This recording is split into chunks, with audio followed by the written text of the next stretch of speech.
Hello everybody and welcome to the Sunday race preview show for the 2020 Hungarian Grand Prix. Rain has started to come down at Budapest, but it's dry and nice and sunny in our UK studio, and you can see the flags waving as well in the background. Let's take a quick look then at the drivers and the Constructors' Championship coming into this round. After two back-to-back races at the Red Bull Ring in Spielberg, Austria, it's time for something different. Welcome to the Hungarian Grand Prix in Budapest at the Hungaroring. It's the final of the first leg of triple headers, and after this we have a week's break before going off for two races at Silverstone, the British Grand Prix and the 70th anniversary Grand Prix, followed by the Spanish Grand Prix on the 14th to the 16th of August. A week's break before the Belgian Grand Prix, the Italian Grand Prix, and then the Tuscany Grand Prix on the 11th to the 13th of September, and then a week's break before the last round currently confirmed, the Russian Grand Prix. In the Drivers' Championship, Valtteri Bottas leads the way, 43 points to his name. Lewis Hamilton is second on 37, Lando Norris, best of the rest, in third place on 26, Charles Leclerc is on 18, Sergio Perez 16, Max Verstappen 15, 13 for Carlos Sainz, 12 for Alexander Albon, Pierre Gasly and Lance Stroll 9th and 10th on 6 points. Esteban Ocon is in 11th on 4, the same as his teammate Daniel Ricciardo. Then Antonio Giovinazzi is 13th on 2 points. Danny Kvyat has 1, the same as Sebastian Vettel. No points currently on the board for Nicholas Latifi, Kimi Raikkonen, Kevin Magnussen, Romain Grosjean or George Russell. In the Constructors' Championship, Mercedes lead the way on 80 points. They are 41 clear of McLaren in second. Red Bull are third on 27 points after their first points last time out. Racing Point are fourth on 22, but are currently under investigation for the legality of their car, so have an asterisk next to their name. Ferrari still on 19 points. No points scored though at the Styrian Grand Prix a week ago.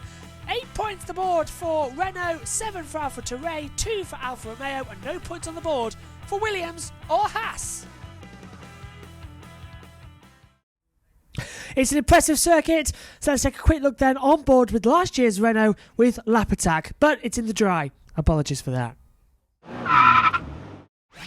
Let's take a look at the Hungaroring in Budapest, Hungary. 3 sectors, 2.738 miles, 2 DRS zones, and a total of 306.63 kilometres.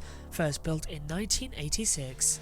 On board with Danny Ricciardo in the Renault then, and it's good and important to get a good exit out of the last corner as it gives you the power down the start-finish straight. Open up the DRS as well, cross the line, and as you come downhill to the braking zone of turn 1, pull 8th gear, slam hard on the brakes all the way down, 3rd gear, take the apex at 2nd, open up the DRS, rev up 3rd gear, 4th gear, 5th gear, turn slightly through turn 2 before the downhill section, hard on the brakes, 3rd gear, let the car drift out, catch the curb at the exit, take a wide line in 5th gear through as you ride up the hill towards turn number 4. This is where Massa had his accident in 2009. 6th gear corner, let the car dart out. Now this line has got 2, either the tight inside line or in the wet right round the outside. 4th gear into the tricky chicane area now. It becomes more like Monaco. 3rd gear bus stop before the left right kinks.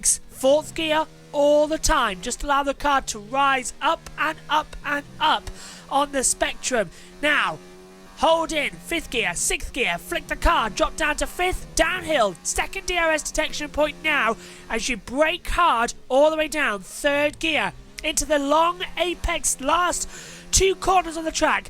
Turn 13, hit the concrete inside line, get a good exit uphill. 5th gear, 6th gear, last corner, turn 14, let the car drift out, get the power on mid corner, open up the DRS and complete a lap of Budapest. It's a crazy session. Let's take a look then at all the analysis. Here's the qualifying highlights. So let's get on to the qualifying report then from the Hungarian Grand Prix. It was a dry track.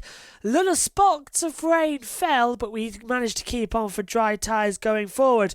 Well, in Q1, surprising everybody, the 2 Williamses got through. George Russell and Nicholas Latifi both getting through. Racing Point 1-2, Perez ahead of Stroll as well. Red Bull overnight broke the curfew in order to change the setup on the cars of Verstappen and Albon, and Albon's car was not performing well in qualifying 1 either.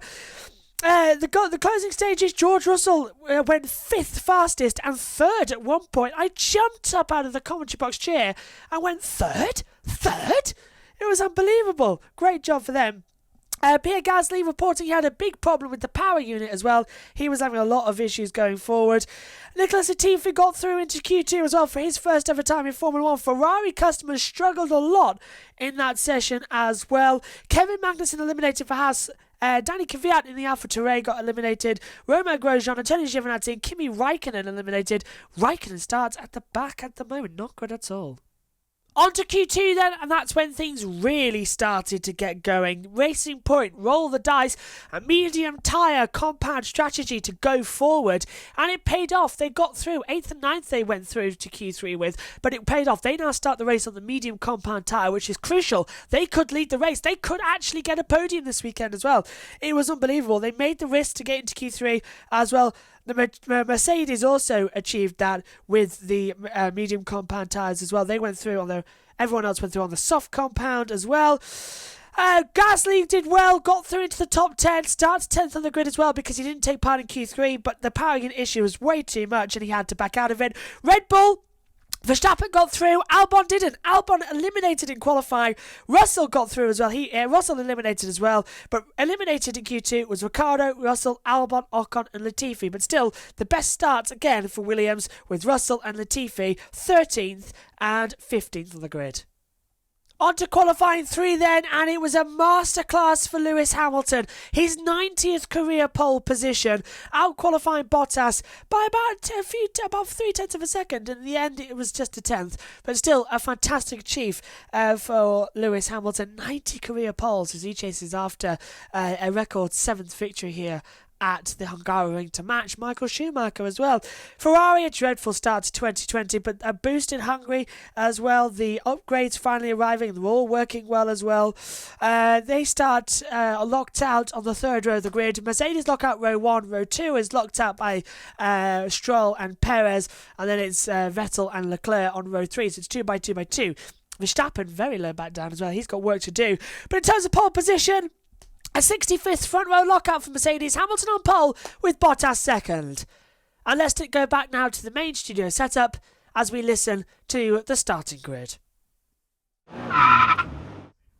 Right, just like last week, let's go through the grid then, side by side, and I'll run you through it. The first row of the grid, for the 65th time, Mercedes are on pole position, and Lewis Hamilton have got a 90th career pole position, Bottas alongside him. Row 2, Racing Points, Lance Stroll 3rd and Sergio Perez in 4th, and row 3, Ferrari, Vettel alongside Leclerc. It's 2 by 2 by 2 on the first row, very Noah's Ark. Max Verstappen is in 7th place alongside the 3rd place man in the championship, Lando Norris. He's P8. Carlos Sainz is 9th alongside Pierre Gasly, rounding out the top 10 on row 5. Row 6, Danny Kvyat, then alongside George Russell. Row 7, Alexander Albon and Esteban Ocon. Row number 8, Nicholas Latifi's best ever qualifying in Formula 1. He's alongside Kevin Magnussen. Danny Kvyat is in 17th with Romain Grosjean 18th. 19th and 20th, the 2 Alfa Romeos at the back of the grid. Not a great qualifying for them. Giovinazzi 19th and Kimi Raikkonen starts in 20th. So as the graphic falls away, side step to the left, and we'll do this. So it's a wet race. That means intermediates and the full wet tyres are going to be in use. It is very dramatic. If I look to the commentary box, it's absolutely downpouring. This is the first wet race in Hungary since 2011, but the first fully wet one since the 2006 race. You remember what happened then? Jenson Button won from 14th on the grid. Who starts 14th today? Oh yes, Esteban Ocon in the Renault. I wonder what he could do. Outside bet, I bet you we could see something good from Lance Stroll and Sergio Perez, and we know how quick that Williams is in the wet. Could we see George Russell or Latifi get some points? Everything to play for. It's live on Sky Sports F1. Join us a couple of hours after the race as well for the race review later on. From us all here though, bye for now.